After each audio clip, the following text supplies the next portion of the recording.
Since Adam and Eve fell, from that day to this, the human experience has been a glorious struggle. And I think we'd all admit it, especially as men. For the past few decades, I've read the works of John Eldredge, the author of Wild at Heart and many other books. He said recently in a podcast that when you read the Bible, the human experience is a love story set in the context of war. And I thought about that a lot. And I believe Eldredge is right. It is a love story, but it's set in the context of a war. But I've never, ever once met a spirit-filled man who wouldn't agree that in this context of war, every man struggles when it comes to sex. Sex is at the forefront of a man's life, and that's why we titled this episode, Every Man. And to be quite honest, I think the entire Christian evangelical world could do a much better job talking about it. And I want to do a better job talking about it. We do, because I don't think we do it enough, especially when it comes to men. There's so much to celebrate. It's not bad. In fact, it's good. And we go into that in this podcast. Sex is good. And we're going to talk about why it's good. And it's just important to celebrate it. But I don't want to get ahead of myself here. Now, before you go with me and Greg into the Wild and Kingdom studio, let me remind you of something, because we've been getting quite a few questions about this, actually. Wild and Kingdom is not only a podcast. We are a show first and a podcast second. Wild and Kingdom comes once a month in 3 parts. The show, that comes out on YouTube. And then on that show, we present a topic that relates to biblical manhood. And so you got to be sure to watch the show, because it makes the podcast much more rich. And then there's the Manhood Manifesto that churches can use, or you can use as kind of a study guide if you wanted to have the option of using this in maybe a more of a context of small groups for men. So recently we hit the woods on a turkey hunt with one of my favorite people, Nashville singer-songwriter Tyler Chambers. He's a Georgia boy. And Tyler's transparency about the every man battle is not only full of courage, it's refreshing. And we need honest men walking within the body of Christ. I've watched Tyler grow in Christ, and now he's thriving in so many ways.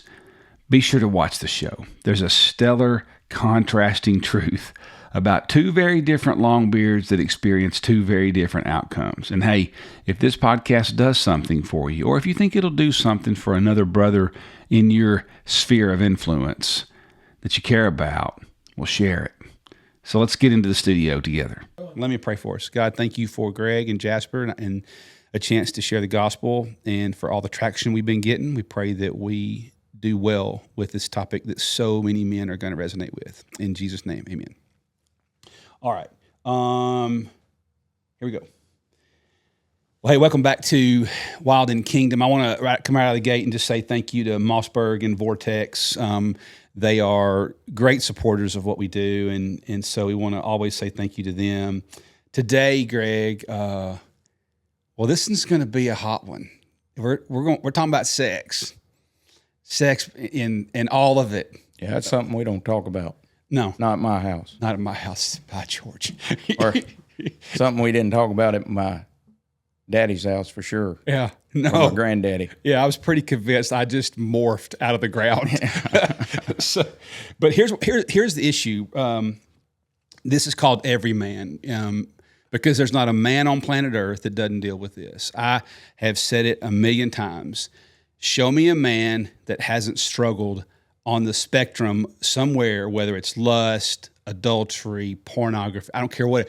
Show me a man that tells you he doesn't struggle with that, and I'll show you a lying man. Yeah. You know, and it's That'll be our next episode, Lion Man. The Lion Man.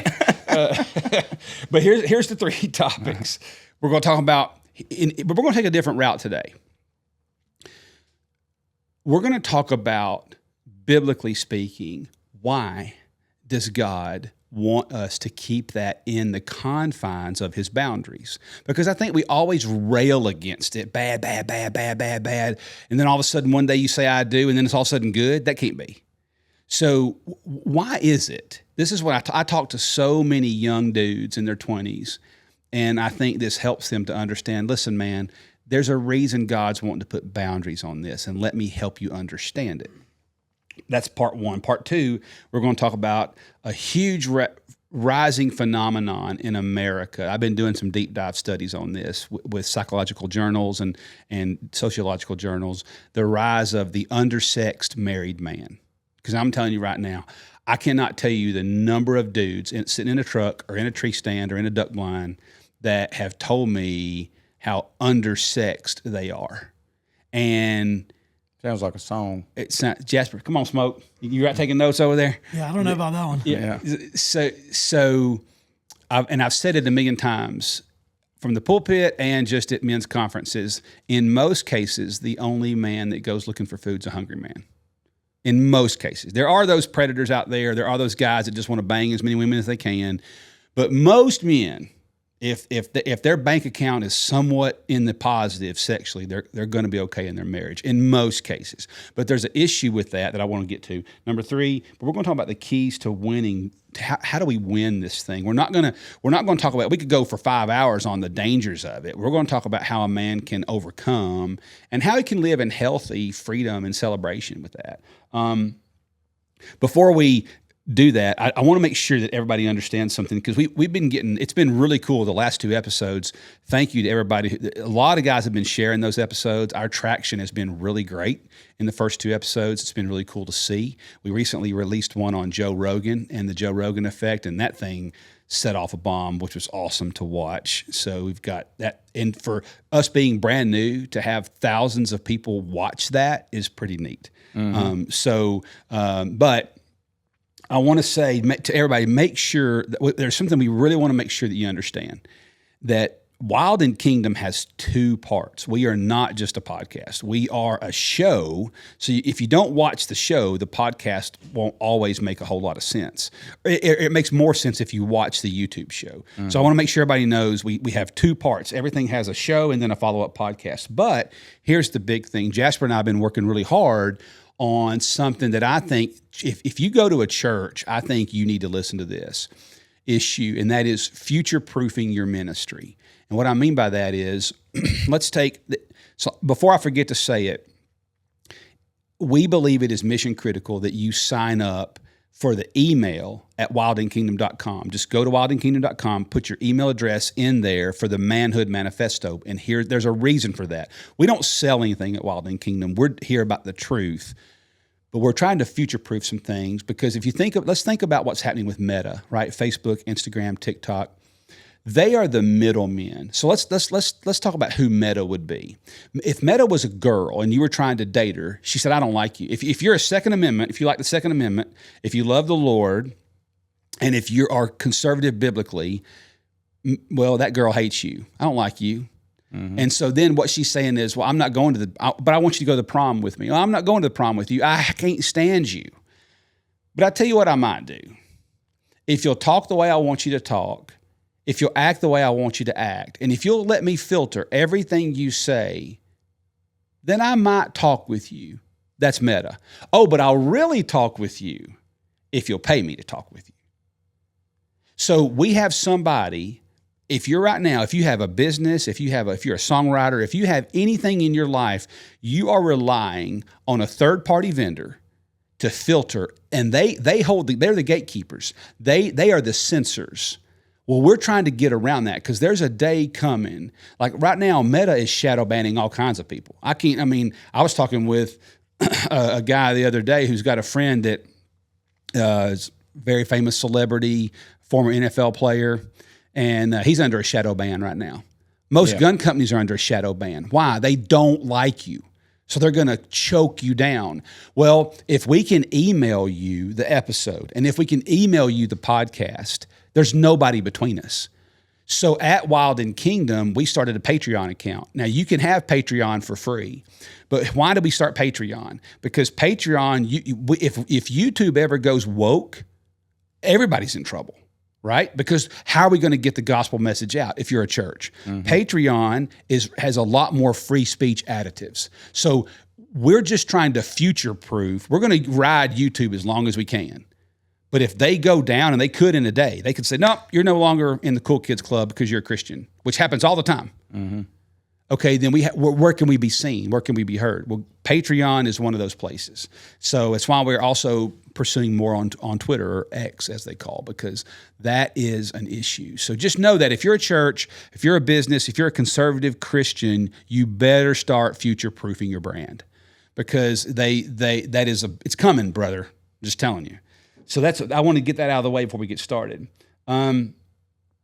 Let's talk every man and sex. And the first thing I want to bring up to you is ask you about this. I want to talk about celebration.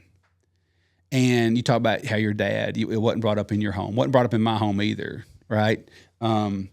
Although I do remember my mother one time standing at the sink when I was in. You better be careful, man. I promise you, she's listening. But Mama turned. We weren't. Our family wasn't in Jesus. Yeah. But I was a junior in high school. Mama was washing dishes, and she turned to me out of nowhere and said, "Are you still a virgin? Don't tell me. Don't tell me. Don't tell me." I didn't have a chance to answer. She said, "Don't tell." I said, "Mama, I'll tell you if I." And she said, "I don't even want to know. I don't even want to know. I don't even want to know." And she just kept washing dishes. I mean, that's the only sex talk I ever had in my life. Yeah, mine went like this. Hey. You know. Yeah, I know. That was a good talk. Yeah.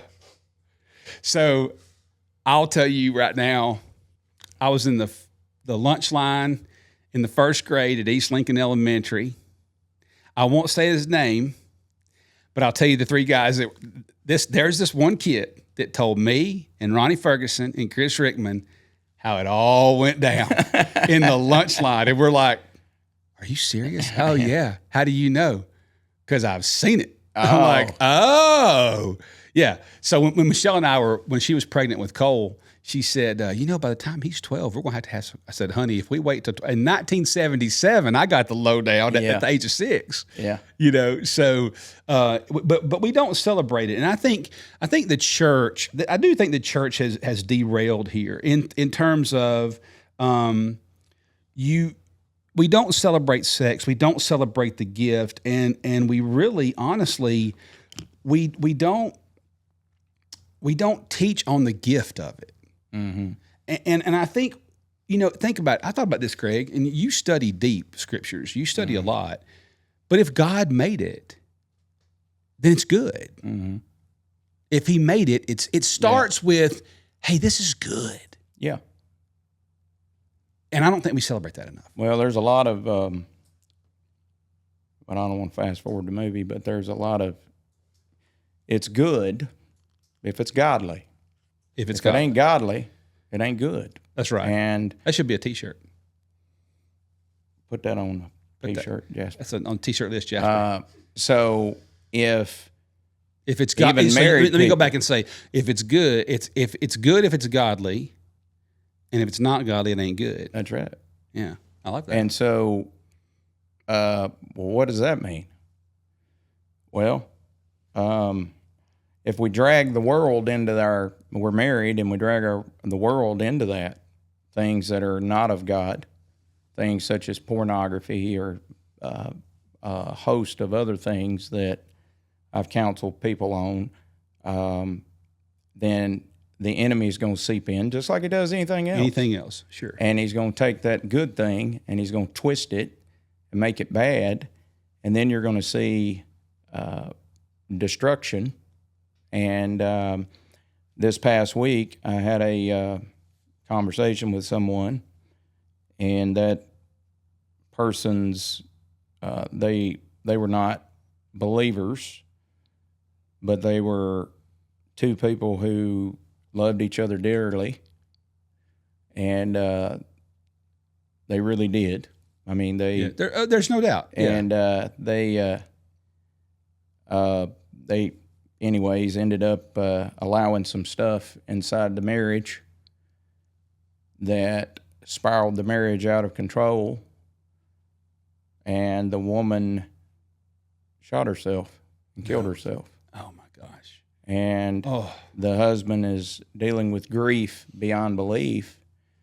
And so, it's for a man, it's a tough thing because our desire comes from who we are. Yeah. And for a woman, that desire comes from what a man pays attention to her, gives her what she needs. Yeah. And, you know, God could have helped us out, I guess, and made us both the same, but then there'd probably be a problem that Be a problem there. Yeah, it might be a population problem. Michelle said many times, "Is that all you think about?" I'm like, yeah, pretty much. I mean, it's funny. Every guy I know, you know, is like food, sex. I don't know. I can live with that. Yeah, you know, and it's something that the Christian church doesn't address enough. And when we do address it,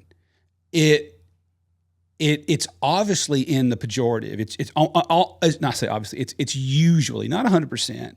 But think about how many sermons in your life have you heard on the dangers of sex or temptation or pornography or lust? I've quit counting. How many times have you heard of a sermon series on, hey, good sex? Not many. Yeah. And there was a guy in Denton, Texas, Tom Nelson at Denton Bible Church that started something like 30-something years ago, and he went through the Song of Solomon. Mm-hmm. Buddy. I was asked. He didn't leave. I'm talking about Cuz didn't leave nothing unturned. And that was in the 80s and 90s. And let me tell you, for 30-something years, he had to teach it almost annually. People would drive in because nobody ever heard all the good. I got a request by Verse Ministry International to teach the Song of Solomon. But did you do it? They just got the request. Yeah, Oh. I didn't. They asked me if I would do it, and I said, I'll do any of it. It doesn't bother me. And they said, well, that's just something people generally don't want to touch or topic, you know, that kind of thing. And I'm not, but now that I know there's somebody else that paved that. Tom Nelson, look him up. Yeah, I'd have to look Denton him up. Bible Church. And he did and it's 30-something years old. And I think I just talked to somebody that went to that church for years. Actually, Jesse Reeves went to that church for a long time. He said, I think he just retired, but he still has to teach on it because it's so highly requested because it's a biblical look at the bedroom, right? Mm-hmm. You know, it's funny when you talk about sex being made for good. I'll never forget, you know, the first time being a dad, Cole, I was coming back from a duck hunt. Michelle called me. She said, hey, you're going to have that talk, like probably today or tomorrow. I'm like, what's, and he's like 9, 10 years old. And I was just like, well, what happened? She said, dude, we were at the grocery store and I was getting in the car with him, and he had seen some commercial where two married people they were in the bed. Nothing was happening. It was some commercial. They were talking, having coffee or something. Mm-hmm. And he's like, Mom, that guy doesn't have his shirt on. And I don't think she's wearing a shirt either, but I can't tell. He's like, oh, honey, but they're married. She's like, so? And he's like 10, you know. Yeah. And she's like, well, honey, they're married. And he said, you mean that you and Dad aren't wearing clothes? She's like, she said, I didn't know what to, I just froze. And so then it gets better. So I come home from the duck hunt. We're going to Academy. And I'd had this plan. I was going to take him to the Duck Lodge. We were going to have a great weekend. I'm going to ease him into, you know, the finer things. And we're driving in this Toyota Tundra of mine at the time. It was charcoal gray Tundra. And we're going to Academy Sports in Franklin. And I said, hey, buddy, Mom said y'all had an interesting conversation. Yeah, I don't want to talk about it. And I said, by the way, I already know, Dad. I'm like, oh, do you? I said, okay, well, tell me what you know. I'm just curious because I said, and I don't want to talk about it. I said, no, but we're going to talk about it because I don't want the devil. You know, it's never a good idea to get your theology from the world. Yeah. Right. Yeah. Never let the world be your theologian. And I said, so just tell me what you do know. True story. He goes, well, sex is where a man and a woman who are married to each other get in a bed and take their clothes off and drink alcohol. And I have to turn to the window because I can't let him see me laugh. Yeah. I'm like, okay, I was getting ready for, you know, they take their clothes off and then he's going to. Sometimes there is alcohol involved, and you know. And so I'm racking my brain for years going, how does he get a bed, no clothes? Now, there's nothing happening, but there is a beer or a whiskey involved. Yeah. And I think it goes back to he had overheard me so many times talking to Michelle about people that had affairs. Well, he got hooched, you know, and he made the connection that somewhere. Which goes to your point. you either allow the theology to come from the world, or you tell them the way it is. So Yeah, that's right. He pieced what he had together, and that's a good point. He had pieced together what he knew. But I do think the celebration component is something that, as parents, so you know what I tell my boys all the time, and I still tell them this: God's not saying no; He's saying not yet. Yeah, He's saying not yet. And let's move into why, okay? So why God builds restrictions, okay? And this could be applied to anything: stealing, adultery, gambling. It could be tied to greed, power, arrogance. There's nothing this doesn't touch. Mm-hmm. But why does God put lying? People don't take lying seriously anymore. Well, it's not a suggestion. Yeah, it's a commandment. Yeah. So, okay, I would say for me, the reason that God builds restrictions is that sex outside, this is one of the biggest things I learned just talking to a lot of young couples. I watched it happen. Sex outside of covenant actually never breeds intimacy. No, it doesn't. They think it's going to. And they think that it does, and I guess it is a form of that, but it's not the true intimacy that God has set aside for his people. And back to your point, if it's good, then it's godly. But if it's not godly, it ain't good. Yeah. So I learned along the way that all these 20-somethings, and when you and I were growing up, I still remember in high school, oh man, they're doing it. Oh, these people are, you kind of knew who was doing it. Mm-hmm. But there was still this little bit of ounce left of, we shouldn't do that. Mm-hmm. Now, it's just recreational. Yeah, it is. You're weird if you don't. Mm-hmm. Right? So it never breeds intimacy because I want to tell you an interesting story. I'm coming back from speaking at this conference one time in New York State, somewhere upstate New York, and I get on a plane. And it's one of those times, you know me, I'm a major extrovert, you're a major extrovert. But man, when I get on planes, I don't want to talk to anybody. I can't hardly hear you. It's loud. And I don't know. I just don't like talking on planes a whole lot. Mm-hmm. There's a middle seat, and I'm like, oh God, you know the middle seat prayer. You ever prayed the middle seat prayer, like, oh Lord, please, just let nobody get on that plane, mm-hmm. But you always know the person that gets on there late, and if they're toting about 350, you know where they're sitting, because there's nothing worse than a biggin having to sit between two people. The biggin don't want to sit between two people. No. I've never understood why Southwest and Delta and United and all them. Hey, if you're a biggin and you're toting 300 plus, I'm more than willing to pay $30 extra for a seat that I can fit in. Yeah, I'm dead serious. It ain't comfortable for them. It ain't comfortable for me. And they know it. Well, this girl comes and she's not a biggin, but she's just a girl and she's coming bopping down. That's my seat. I'm like, oh, of course it is, absolutely. And I'm smiling. So, hi, I'm Brittany. I'm like, oh God, here we go. Hi, Brittany. How are you, honey? Whatever, we're talking. Mm-hmm. So I was pleasant, and then I'm just thinking, and then she just starts into her life story. I'm a med school student. Okay, so I'm like, okay, I'm not going to get to read this book that I wanted to read, but I'm going to have to talk to Brittany. So, okay, I engage Brittany. And she says, and then she asked me what I do, and I told her about the ministry stuff I do. She said, oh, I love Jesus. And I'm like, she said, I love my church. And then she goes on for a while. And then fast forward, she says, I said, well, are you dating anybody? And she's like, no, she made a reference to a guy. I said, oh, she said, well, we were engaged. And I went, oh, you're not engaged anymore. She said, well, no, we're just really confused. And I said, are you? And I said, tell me like why? We just don't know what God wants. If he wants us to be married or not. So she tells me a bunch of things. She just goes deep into their story. She said, but we're really confused. We cannot hear the voice of God. I said, okay. She said, what do you think is wrong? I said, well, Brittany, you asked me, right?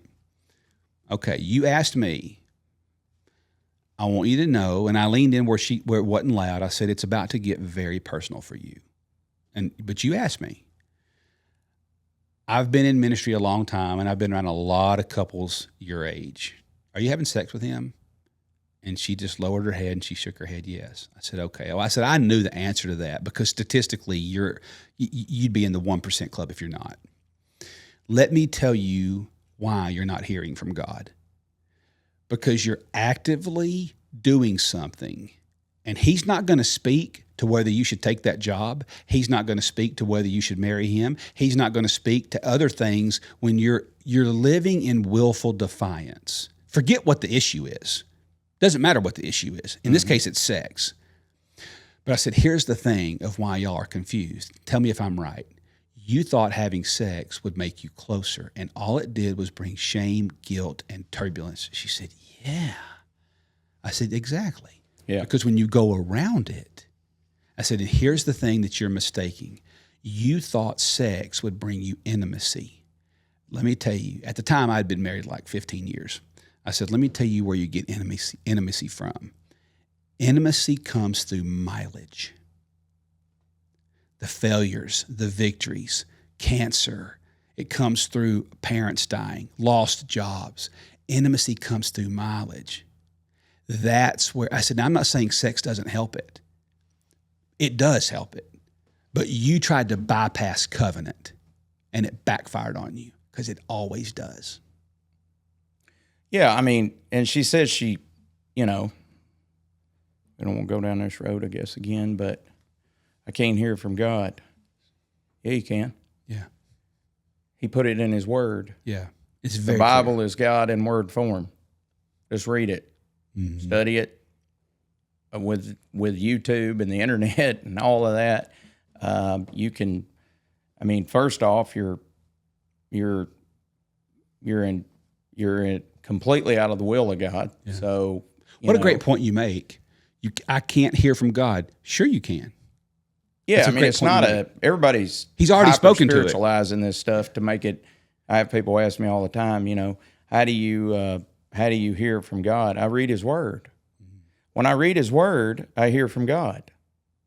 I understand His statutes. I understand His commandments. I understand who He is, His character, what He expects of me, and how He gives life to you. Yeah, He brings life through the Word. So I said this one time: if my grandfather wrote his memoirs, and nobody ever knew Bill Driver, and I said, "Here you go," and I handed it to him. I said, "Read that." They'd say, "I feel like I knew him." Mm-hmm. Would they not? You did, and you'd go, "Yeah." You just if he wrote his memoirs. So isn't it fascinating though when it comes to God's memoirs? If you take the Big Ten, right? Mm-hmm. Thou you shall not murder. Nobody would ever dream of murder. Oh, I don't want to. No. I don't want to dream of murder. You shall not worship a golden idol. Oh, I would never do that. That's a commandment. Are you kidding? Yeah. That's a commandment. How about this one? You shall not lie. Well, that's more of a suggestion. Yeah. Yeah. And it's funny how, or here's another one for the Big Ten, and I struggle with this one a lot. God says, you shall have Sabbath. Yeah. That is not a suggestion. It's also another confusing statement because people don't understand what a Sabbath is. What Sabbath is. But they think it's Sunday. Yeah, right. But the idea is God built rest in. Are you burned out? Yeah. There's a reason you're outside of covenant. Yeah. Same thing with sex. You shall not commit adultery. Why? Is it because He doesn't want you? Does God not want you to lie because He just likes honest people? No. There's a different reason. People won't trust you. You break things. If you live downstream, if you've ever lived downstream from a liar, it's awful. Yeah, it is. And so when you treat a commandment as a suggestion, expect destruction. Yeah. Yeah. No, I don't. You're 100% correct. But once again, I love Jesus. I'm involved in my church. We're not married. We live together. Mm-hmm. We're having sex. We love Jesus. I'm involved in my church. A hawk and a dove don't lie on the same line. No, that's right. Something ain't right. Yeah, something ain't right. So my question is, not do you sin, because we all sin. Sure. But are you convicted? Yeah, right. And boy, losing You're talking about something that scares me in my own personal life. Man, that whole losing the fear of conviction. Oh, man. That's dangerous territory. So, and I run into that all the time with people. And they just don't understand that this is the way God designed it, for a reason, for a purpose, for an intent. To bring life. To bring life. And to bring intimacy, to bring goodness, to bring wholeness. And to bring honor and glory to Him. Yeah. And so you can, I've told, look, I made it to my wedding day with my virginity. I know that, and so did my wife, and I know that that's very rare, and I know that it is. But I will tell you one of the wildest things, dude. I've told this to so many young dudes, man. I told it to Cole not long ago. We were talking about this because he's in college now, and he hates these conversations. But sometimes I don't care if you hate him or not. I want you to hear it from the Lord, not from the world. Yeah, because the world's great at teaching you this stuff. Oh, it is. So I don't even remember what we're talking about. But it's not just Cole. I've lost track of how many young dudes have talked to me about this. But I said, what's so interesting about being able to, because I've done a lot of things wrong in my life, but I am living proof. My sons can never say to me, Dad, you don't know how hard it is. Oh, I do know how hard it is. Yeah. That animal was just as hungry 30 years ago as it is today. Absolutely. So, but I said, here's what's so interesting. You think about your wedding night, and you're like, man, how's this going to go? Because it's not red light, it's green light, And I was actually concerned with how's this going to go? Like it's red light, red light, red light. And all of a sudden on a simple calendar day, we got married August 2nd. And, and you didn't even show up, by the way, because you had some car issue, which I didn't care. I was like, you should have got on a horse. Yeah. But anyway, that's a whole other story. We got to talk about that one day. It was funny. Yeah. But you had some car problem. I don't know. It was something going on. Yeah. We were on our way. Yeah. And I think didn't you have like a car had a breakdown or something? Yeah. But I'm thinking, okay, not this next statement. It wasn't Daphne. Obviously, I was doing the just in time. You did. Yeah, it's hard to believe. I can't fathom. So no margin, Greg. There was no room for error. Wait, spare tire? I don't even. I didn't have time for that. And back then, the vehicles weren't exactly the ones. Not the ones we could afford. Not very Lord, nice. Not the ones. You had a Toyota truck that had a warped frame that you drove forever. That maroon one. Drove. But anyway, nonetheless, I've had a lot of young dudes say that, and I said, let me tell you something, man. Here was the fascinating thing about my wedding night. There was no guilt. It was like, oh, cool. It was just awesome. Yeah. It was just absolutely awesome. And it's fascinating how when you act within the confines of covenant, it's glory. Yeah, it is. Right? I mean, it's just glory. But going back to the original question, why? Because we know that God's trying to teach you, hey, you're actually it's going to get worse if you do this. Trust me. He's also trying to teach you sin brings death. Sin brings death every time. But there's another issue, I think, here with sex.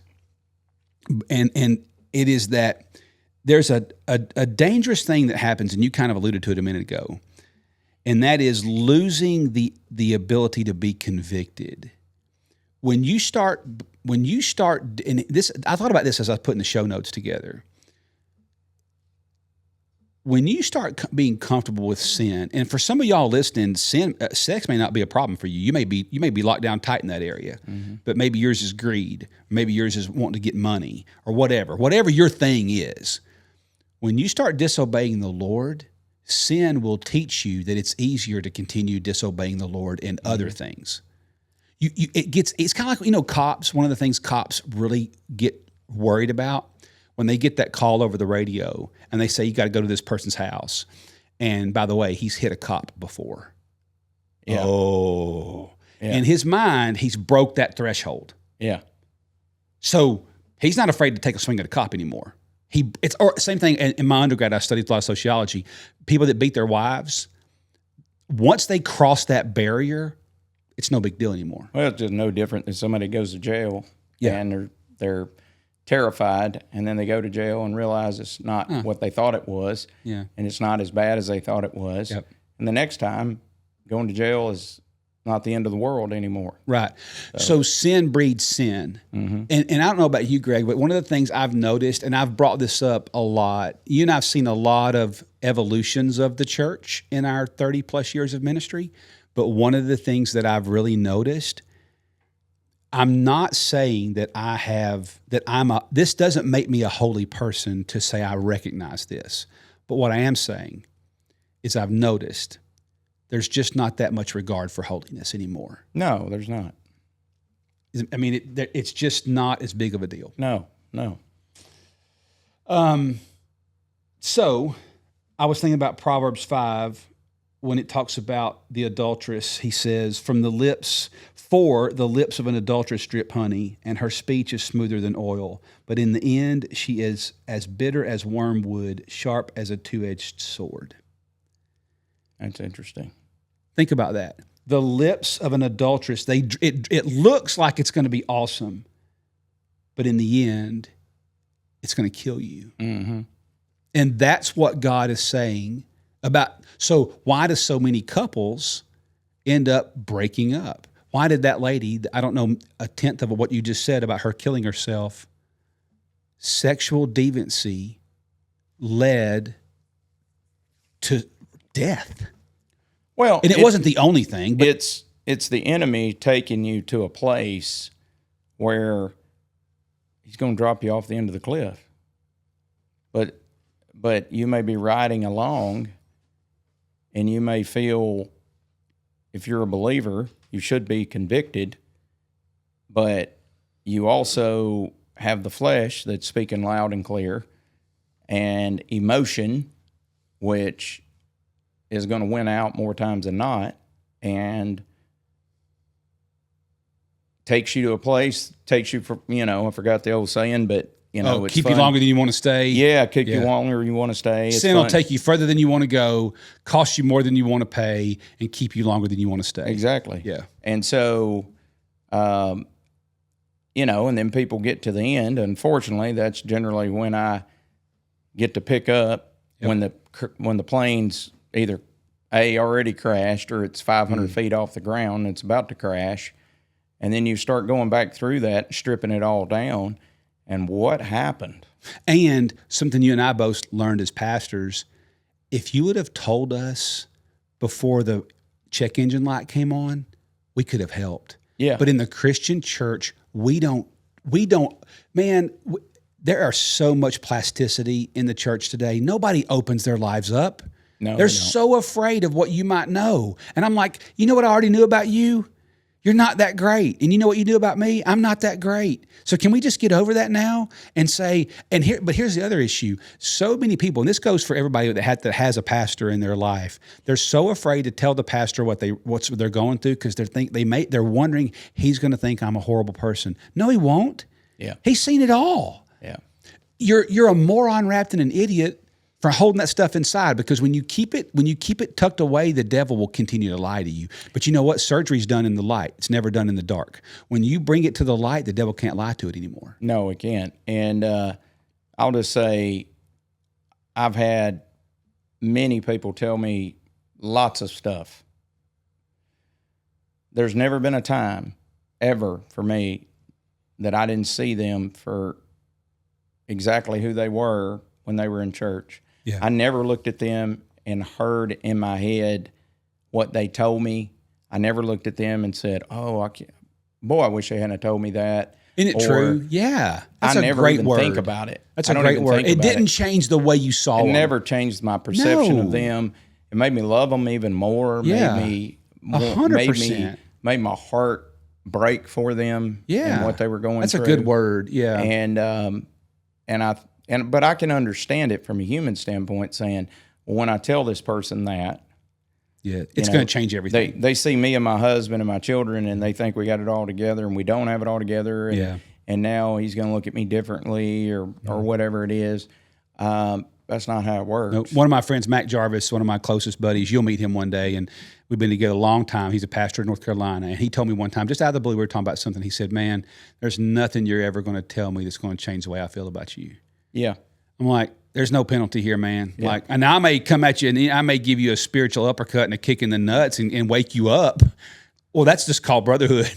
I had a guy told me the same thing one time, or I told him the same thing. I said, there's nothing you can tell me to change how I feel about you. And he said, go Auburn. And I was that's a deal breaker. I was like, And that was kind of the end of it. I never talked to him again. Actually deleted his phone number. Deleted his number, cut him out of my life. Yeah. Well, because look, there's sin and then there's stupidity. Well, right? There's just debauchery. This is what you call a reprobate mind. A reprobate mind. He was, and we're clearly told in Scripture over. He'd been turned over. And to a reprobate mind. Yeah. And there was God gave him over. Yeah. I mean, and I was just like, that's a Romans 1 moment. I was just that's like, a Roman. You're not flying the eagle. Yeah. You're wearing Romans 1. He told me that, and I was just like, I can't do it. I mean. Okay, now we got to go to segment 3 here, the undersexed married man. Oh, and Roll Tide. And Roll Tide. Roll Tide. Hey, if the cameras go off, they're getting a little hot. But before we jump into that, we had this conversation yesterday. Yeah, Smoke's got something. I forgot. Smoke's got something we want to talk about on this. He had an amazing observation. No, not about Auburn. Well, I was talking to one of my buddies about this same conversation a couple of days ago, and I'm not by any means saying that how I'm going to word this is the right way to look at it, but I think for people in their 20s, I'm 28, and it took me a long time to start thinking about sex before marriage this way because, like all the things that y'all have said, it isn't talked about always the right way in church or even the way that you grow up. And for a lot of people, if they have the personality type that I do, which was when I was growing up, if I was told this is bad and that was it, my first thought was, well, then I'm probably going to try that. Yeah. I just had a rebellious spirit. It was just, I needed something more. So the way that I've been thinking about this recently, and look, I've failed at this in the past, and it's the reason that I think about it differently now is because something that I'm always concerned with in my own life is I am fully aware, and I know for a fact that God had a plan for me individually, for myself. I know that he built a plan for me and a will for my life inside of the will that he has for all of us. And I am pretty scared to death to veer off that because I want to genuinely walk down the path that was intended for me to walk down. I also believe there's not a whole lot you can do that's really going to steer you away from what God's got planned for you. He can course correct you. You can take some wrong turns. But one thing that I think for sure that can guarantee you getting off that path is using the free will to have sex before marriage. It is obviously all sin is, right? We've already said that. It's not just sex before marriage, it's all of them. But this is a major one. The things that come out of you doing that or can come out of you doing that, I mean, it's a long line. Jason said earlier, you don't want to be on the downstream of a liar. Well, there's a lot of things that can happen on the downstream of sex before marriage that can genuinely interrupt the original will that might have been planned for you. Having a kid before marriage, not staying with your wife. Okay, now your kid might grow up in a household where mom and dad's not together, fill in the blank, right? There's plenty of these stories out there that exist. And so for me, something that keeps me on the edge of being like, I don't want to go down that road anymore is I know this is one of the few things that I can genuinely, with my own free will, separate myself from the will that God has for me, and I don't want to do that. Does that make sense? Yeah, absolutely. So, absolutely. You self-sabotage. Why would I want to get in the way? If I know that God created a perfect plan for me, that is one of the things that I can do to go, I don't like your plan. But Jasper, one of the things he said to me that I hadn't thought of, he said this even recently, we were talking about getting this show together. He said, one of the things about sex before marriage that has hit me, you said something to the effect of, I'm not just playing God with my own life, meaning I don't care what God says. I'm going to be there. Is that what happened with Adam and Eve? They said, I know what God said. I'm going to do what I want to do. That's the basis of all sin. But I'm going to do what I want to do. But you said this. It hit me, though. I'm also playing God with other people's lives. Yeah. I could get her pregnant. Yep. She could have a baby. We could not ever get married. And now I got a fatherless child. I mean, it rolls out. It's a ripple man. effect. And all sin is sin, and I'm not trying to go into that dark rabbit hole, but let's face it, certain sin has higher price. Yeah, if I tell you a little white lie that I didn't eat sexual sin, especially from a scriptural standpoint, has consequences. 100%. I've told Cole before and Tucker both. It's fascinating that the strongest, most intelligent CEOs, kings, and princes have fallen to a woman. Yeah. Yeah. You just saw it the other day. This will timestamp it a little bit, but that whole thing going viral right now on, did you see? I didn't see it. Everybody was telling me about Is some a kiss cam that it shined on two people. Well, it turns out they were not married, and he had a high level. I don't know much about it. They were both married to other people. Yeah. He was the CEO of the company, a big company. Yeah. And she was the head of HR. And they got on kiss cam and freaked out and turned their back. And now, if they had just gone through and kissed him, nobody thought much of it. Probably. I need to investigate. I don't know much about it, but I'm just saying there again, it's toppled high level people. Yeah. You know, the darkness flees the light. Yeah. So well, let's talk about segment 3, the unsexed married man, because this is a big deal, man. I don't hear much comment. I don't hear much content on this at all. I will say this. I think the average woman, and nor could she, but I don't think the average woman understands that's married to a man about a man's need for sex. And every time that I hear of a guy, and I've had a lot of dudes, I can't tell you the number of dudes. It's actually more common than it's not. And it's not like I want to be clear. It's not like I'm having a bunch of sexual conversation with guys. I'm going back in my head 30 years. What y'all do down there at that duck lodge? Yeah, right. Yeah. What are y'all talking about down there? Actually duck what are y'all talking about down there? But I don't have I don't talk to. I'm not a sex therapist. I paint that picture. But I can just tell you. You pick up on just the little nuances because I don't have all these big conversations, but I've learned to listen. Mm-hmm. And what I pick up on little details is, and then when I look at like Psychology Today wrote an article in 2022. Listen to this. It's called Gray Marriage. And that's kind of the idea of it. It's kind of the title they're giving it. Divorce rates for sexless marriages between people that are 50 and 70 years old are the highest they've ever been. So I'm going to say that again. For people that are 50 to 70 years old, divorce rates for sexless marriages are higher than they've ever been, doubled since 1990. And most of those people haven't had sex for 6 years. That's because after 50, it's strictly prohibited. It's strictly prohibited. And you know that? I mean, I could give you that stat. Yeah, I already need psychology. 70-year-olds need what's 70-year-olds? Like, yeah, exactly. I'm trying to just get what in is the it bed. For 90-year-olds? Yeah, could I? Yeah, what is it? I tell you, this is interesting too, though. Think about this: frequency of sex goes down by 48% after the first year of marriage. I'm like, yeah. Oh, I promise you. I had this friend of mine call me one time.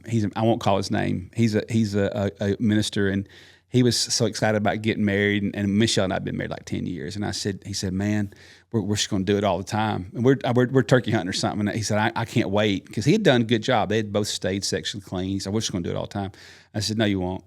And I just kept running that box call or something, you know. He's like, oh, I'm telling you, we're going to be different. I said, okay. I said, you just call me in a couple of years. Well, he did call me in a couple of years. And he said, man, I almost texted you the other day. I'm driving down the road, and the only thought in my head was that damn Jason Cruz. That's all he said. He said, we went from like 4 times a week to like hopefully twice a month. I said, it's called marriage, Bubba, and kids and jobs, and I'm tired, you know, and all that. And it's real, right? Yeah, it is. Absolutely. And it's very real. And now, but I want to bring up an issue here, because sexless marriages is a big deal. It's way more common than people realize. But it made me think of something Paul said. Paul said, this is 1 Corinthians chapter 7. The husband must fulfill his duty to his wife. Now that duty is different. What Daph needs, what Michelle needs, what our wives need, that's different than what we need. Yeah. But he must fulfill it. And likewise, the wife also to her husband. The wife does not have, wait for it, authority over her own body. But the husband does. Boy, try that in a libtard TikTok world. Yeah, you can put that on the internet. Yeah. That'd go over real well. And keep going with the verse. And likewise, the husband does not have authority over his own body, but the wife does. Now, I think he's talking about sex, but there's a lot that bleeds into. Yeah, absolutely. There's a lot of places that verse doesn't just apply to sex, but the fascinating point of that verse is this. Let's be honest. Let's just be real transparent. Well, we're always honest, but let's be real transparent. Women know they are the gatekeepers to sex. They know they are. Mm-hmm. And they know that they can control whether we have it or whether we don't. But the thing that always scares me when I hear a guy that hasn't been having sex with his wife for a while is she doesn't understand the absolute horror of the purgatory that he is now walking.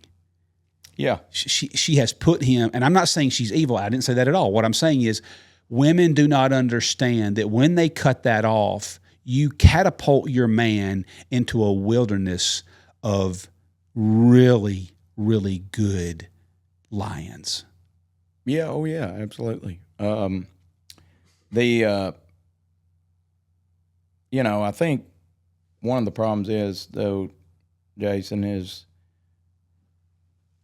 the concept, men have we have natural urges, and therefore we have a right. Well, I'm just going to give you a different twist on it. If I, going back to the scripture you read, are attentive to her needs, she's attentive to my needs. If I walk in the house like I'm the, commander in chief, and sex on demand, so to speak. Yeah, I'm deserve this or deserve. You have to do this or you have to do that. Yeah, no. You're out of bounds biblically if you do that. You are 100% out of balance, and I'm saying that. Yeah, most marriages. I mean, you've got the beginning of that marriage, and then everything's new and fresh, and then it goes into normal. Yeah. And you start paying plumbing bills and everything else. Yeah, and life hits and this and that and the other. And bodies change. But women don't want to be treated as an object, an instrument, something. They want to be treated as Christ gave us the command to love our wives as he loved the church and gave his life for it. So now that's hard for us, and it's hard for me and everybody else, because we just moving and shaking and, going from this town to that town and doing this and that and everything else. And then all of a sudden we stop right in the middle of all that and say, hey, you're supposed to fulfill my needs. Yeah. I do believe, without a doubt, if you ask any honest married couple, those things feed off of each other. The more that, for a man, if you look at like Maslow's hierarchy of needs, mm-hmm. if you look at a man's hierarchy of needs, sex is at the top of that list, sometimes more than food. I mean, literally, it's always at the bottom for a woman. Well, of course. And okay, so what is God doing there? I've always been like, okay, hold on, Lord. What do you, if you made me with this huge need and you made her not with this big need, okay, then there is a disconnect somewhere. And I wonder if it's tied up in this verse, and that is, if I will minister to my wife in the ways that make sense to her, not to me, then, and let's face it, most women, I have noticed just in studies, reading everything from Psychology Today to other things, Christian books, all kinds of stuff, most women's sex drive goes down, especially after kids. Yeah, and of course. Men, it doesn't. Like, it just doesn't. However, I think I will say this: those things play off each other. I call it the sexual bank account. If your bank account is in the positive, not the negative, it's you want to serve your wife more. Mm-hmm. You're more. I have my eyes more open to the things that aren't second nature to me, like cleaning up. You know, I mean, it's interesting how one of the things that I think is hard for almost all men, especially those that are married, is what I've come to call sexless affection. Yeah. Like, just like, you know, if Michelle ever says to me, like, well, let's just snuggle, I'm like, oh God, okay, I'm going to try to do that. But I'm just going to tell you, that ain't going to last long, because I don't understand it as much, and I'm trying here, you know. But it's interesting because that's what she needs. But that's what she needs, and we're okay with saying this is what we need, and the woman should fulfill it. But then we get over here on this side and we say, well, I don't really understand. Well, she don't understand us either. So then let's talk about you, Greg. How are you on snuggling? How is your snuggle factor? Well, I mean, I think it's self-explanatory. When you look at me, you think snuggle. That's the first thing you think of. Matter of fact, you know the Snuggie? Yeah, that's tattooed on your arm. You invented that, actually. They patented that after me. After you. Because Daphne called him up and said, you will never see a guy. This guy's wearing me out. All he wants to do is snuggle. All he wants to do is snuggle. And I'm just like, anybody want to snuggle? It's the first thing I think of when I see Greg Big Driver. spoon, little spoon. Big spoon, little spoon. I've never heard that. Oh, that's awesome. I've never heard that. I'm Big Spoon. I'm Big Spoon Snuggle. So, I'm Big Spoon Snuggle. Come on in for the real thing. Unless I'm with my buddy Leith Conondike, and then I'd have to be Little Spoon. Can you imagine his wife? If his wife asks Leith to snuggle, he's like 7'7". You ain't even going to see her anymore. So let's talk. So here's what I would say, though, as we move on from this whole issue. The reason I brought up all that about sexless marriages is just that it's interesting. I heard Jordan Peterson just recently talk about research that he's seeing, and nobody studies more than that guy. Yeah, he said they are finding that some of the healthiest sex lives are religious people. Shocker. Yeah, I'm not shocked. Well, who invented it, by the way? Yeah, that's case in point. If it's got to be good, if it's godly. Who invented marriage? Yeah, it's a tenet of God. The world's 100%. Hijacked it, and the world has hijacked it. So let's talk about then moving into our last segment. Then, how does a man live in victory in these areas? Well, there's probably 7,000 ways, right? But here's one thing I thought of that I do believe, because most men, I've often said before, you know, I don't need to watch pornography. I got a brain. My brain's bad enough. Mm-hmm. I mean, I can, and that's something that I think watch regular TV. You can watch. Well, I don't even need it. I mean, I can be having a great day standing in the line at Subway, and then all of a sudden I'm not in my mind. You know, and whether I saw a woman or whether I didn't. I mean, that's one thing women just will never understand. I don't expect them to. But there's a reason a scantily clad woman on a Harley Davidson works as a billboard. Yeah. There's a reason. We are wired for visual, period. But the thing women don't understand about that is it's not personal. That's something that in His Needs, Her Needs, that famous book, he covered that. And I thought, man, I actually had Michelle, we read it together. It was a long time ago, and we read parts of it together. But the bottom line was, it's not personal when he sees something. She feels it's personal. Him, it's gone as soon as he thinks about it most of the time. Mm-hmm. But he's a visual dude. So I wrote this down. I think one of the ways we can all win as men is to engage a sanctified imagination. We don't often think of if a triune God, right? We are body, we are soul. According to 1 Thessalonians 5, your favorite chapter, evidently. According to 1 Thessalonians 5. 9 teachings. Yeah, 9. I'm going for 37. Come on. But if you look at 1 Thessalonians 5, we are body, we are soul, we are spirit. But even Paul said God can do more than you can ask or imagine. Yeah. We forget that when Jesus comes into our lives, he also sanctifies the imagination. And yet in the corporate world especially, which you're obviously big in, everything's about metrics and numbers. And everybody gets mad at dreamers and visionaries. And I've said it a million times. Well, dreamers and visionaries are the reason you got an iPhone and things like a microwave. Yeah. Somebody had to dream it. Yeah. Well, what my point is, I think that somewhere along the way with Christianity became very academic in our ministry scope, in our trend of 30 years. The benchmark of discipleship became scholarship. Mm-hmm.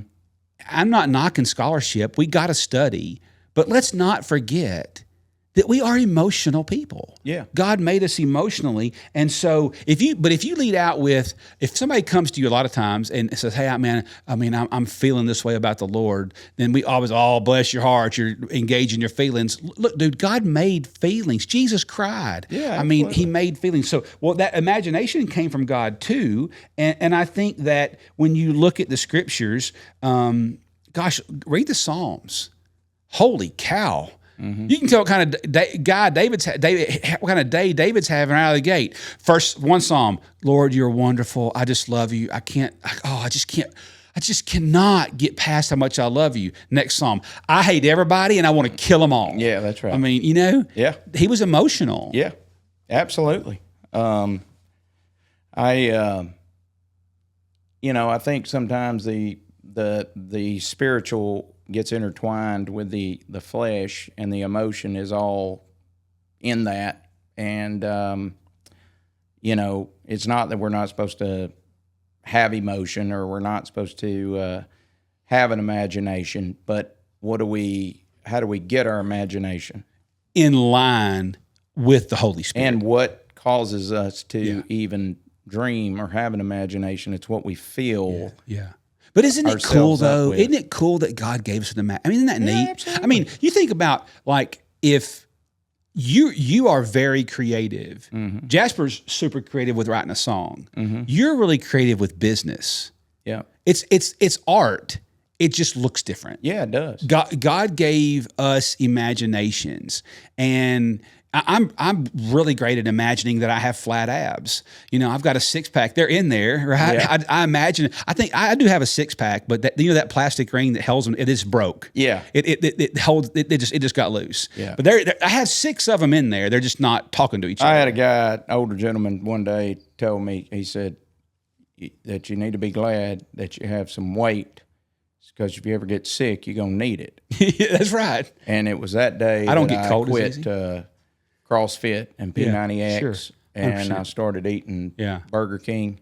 Listen, dude, you can save so much money buying clothes if you just put on a little weight. That's right. You That's know- right. Or I like what Nate Bargatze said. He said, I got a gym membership, but I don't ever go. What I found was easier is tell people I used to weigh 300 pounds. Dude, I heard that line. Dude, I saw him live one time. Yeah. Oh my gosh, We dude. went and saw him here. God, he was epic. All right, so I say engage your sanctified imagination. I think another issue with most men is just be resolved. Be resolved to obey God. If you struggle with sexual issues, I tell myself that all the time, I will be a man of God. Mm-hmm. I'm just not going to do that. Yeah, and I'll throw something else in there because it's kind of a hot topic for me. But I respect women immensely. What a great point.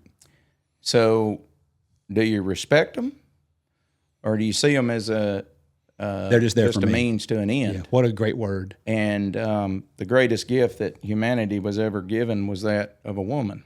And God himself looked down and said, You need help. this ain't good. Yep. And Isn't it funny? he going to need some help. Everything And- else was good. He said he's alone. It ain't good. Yeah. Amen. I just said ain't, but we said it. And Yeah. we It's a translated that. Southern into Bible the translation. Southern Baptist. So let's go into Bible. one last place, and that is, I would just say, embrace your recreation. Yeah. You have been recreated in Christ, right? So I think when we start to see our body as holy, going back to 1 Thessalonians 5, we are body, we are soul, we are spirit. We forget, what does Paul say? In Romans 12, he tells us to be transformed by the renewing of our mind, but to present what? Our bodies Our are living holy body. sacrifice. We don't often think that our body is an instrument of righteousness. And because our body is holy, we have what C.S. Lewis often called good infection. Yeah. If the Holy Spirit has come inside of me, listen, dude, and I rejected this a long time ago with hardcore Calvinists. And I mean, hey, I love Reformed theology in a lot of ways, but I'll tell you this, I'm not inherently wicked. I'm not. I have wicked tendencies. I can do wickedness. But if the Lion of Judah cannot live inside of me and Satan at the same time, Yeah. That cannot happen. So because I hear a lot of hardcore reformers all the time say, you can never trust your heart. Baloney. I can trust my heart. That's where Jesus, where we ask Jesus to come, in my heart. I think it's where your heart is, whether you can trust it or not. Yes, that's a great word. You got 2 T-shirts today. Yeah. It's where your heart is, whether you can trust it. Body, soul, spirit is my soul. What is your soul? Your mind, your heart, your will, your emotions. Are those things lined up with the Spirit? Then you can trust them. But if you understand who you are in Christ, I no longer am a slave to giving my body over to wickedness. I don't have to do that. I don't have to. I have a spirit option, as my friend Steve Pettit likes to say. Yeah. You have a spirit option. Engage the spirit option. Yeah. So you've got a new creation, you got a new mind, you got a new heart, and you're able to present your bodies as that. And when we look on that turkey that Tyler killed, I'm going to finish with this. On the Everyman Show, Tyler, we go hunting in South Georgia, and you saw the episode, and then there's a bird that he kills in Tennessee. And it's fascinating to me how one turkey in that episode, one turkey stayed alive, and another turkey died. And what was the difference? Because one turkey, he stayed within his created order. He doesn't chase women. Yeah. He doesn't chase women. In order for a strutter to get shot in the head, he's got to do one thing. He's got to violate the very thing that he uses to keep him alive, and that is, I don't chase women. I gobble, and they come to me. Yeah. Right? Yeah. In order for him to die, he's got to violate everything about his created design. Yeah. Isn't that fascinating? Yeah, it is. Absolutely. And I think Same thing for a deer. Same thing for a deer.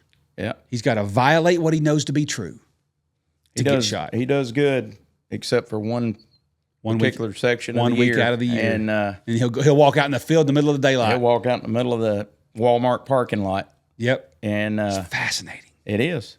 Absolutely. Well, thanks for being a part of Wild and Kingdom today. Hey, listen, before you get out of here, just remember something. Put your email in at wildandkingdom.com so we can future-proof the ministry. And one last thing I would say to you is, man, share this.